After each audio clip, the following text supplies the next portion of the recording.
Bonjour et bienvenue dans 4 minutes, votre nouvelle émission catnomoise. 4 minutes est un magazine qui dure environ 4 minutes consacré à la culture dans Catnum et ses environs.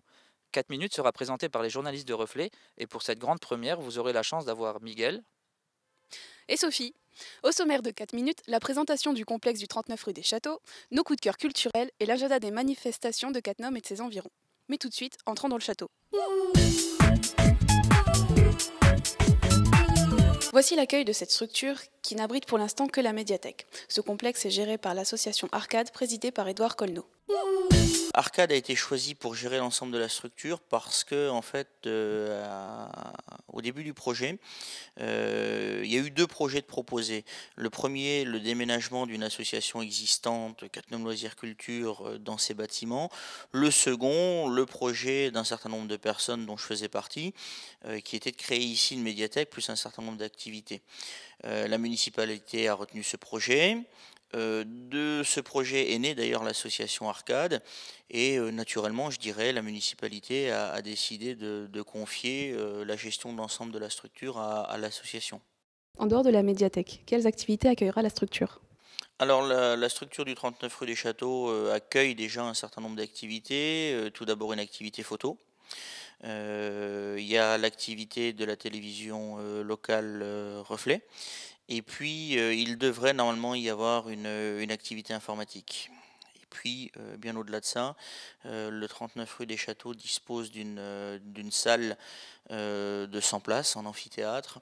Et donc, il y a tout un programme culturel qui va être mis en place au milieu de cette année pour un fonctionnement effectif deuxième semestre de 2010 et surtout en 2011.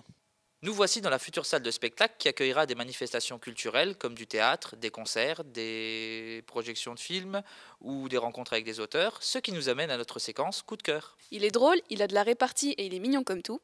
Pico Bog est le héros d'une série de bandes dessinées qui plaît aux grands comme aux petits. C'est un enfant adorable, doué d'un esprit de répartie fulgurant et d'une philosophie de la vie super zen.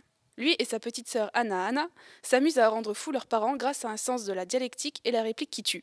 Une série qui parle de la vie vue par un enfant avec finesse, humour et intelligence. Le parfum, histoire d'un meurtrier, est le film adapté du best-seller de Patrick Süskind. Cette histoire se déroule au XVIIIe siècle et raconte la vie d'un jeune homme doté d'un odorat surdéveloppé. Pour concrétiser sa quête du parfum idéal, il va devoir tuer des jeunes femmes et donc devenir un serial killer. Ce film m'a bluffé parce que Tom Tykwer, le réalisateur, à défaut de nous faire sentir les choses, réussit à nous les faire ressentir. L'autre bonne surprise vient de l'acteur Ben Whishaw, qui donne au personnage un aspect bestial et une aura mystérieuse. Bref, ça dure 2h30, mais l'histoire, la musique et la mise en scène font de ce film un petit bijou qu'il faut absolument avoir vu. Elle est fraîche et spontanée, elle déborde d'énergie et vient de sortir son premier album porté par le single Mr. H. En mélangeant la pop, le folk et la soul, avec parfois quelques touches de musique exotique, l'album d'Ina Moja est 100% bonne humeur. Couldn't wake up this morning, my alarm didn't ring. I was late, so I tried to hurry. I was running in the street and I broke my... Dans la lignée de Ayo, Lily Allen ou Sophie Delila, Ina Moja est une nouvelle artiste à découvrir absolument. Depuis le début de l'année 2010, la chaîne locale Reflet a réintégré ses locaux au 39 rue des Châteaux. Nous sommes dans les locaux de la télévision locale dans laquelle nous retrouvons un visage bien connu des Catenomois. Bonjour Romain. Bonjour Miguel. Avec la nouvelle structure, qu'est-ce que Reflet pourra proposer en plus? Par rapport à la programmation qui va être faite dans cette salle de spectacle, on va pouvoir diffuser, je l'espère, en direct, soit des spectacles, soit des représentations théâtrales, soit pourquoi pas des conventions, soit des auditions, etc., etc.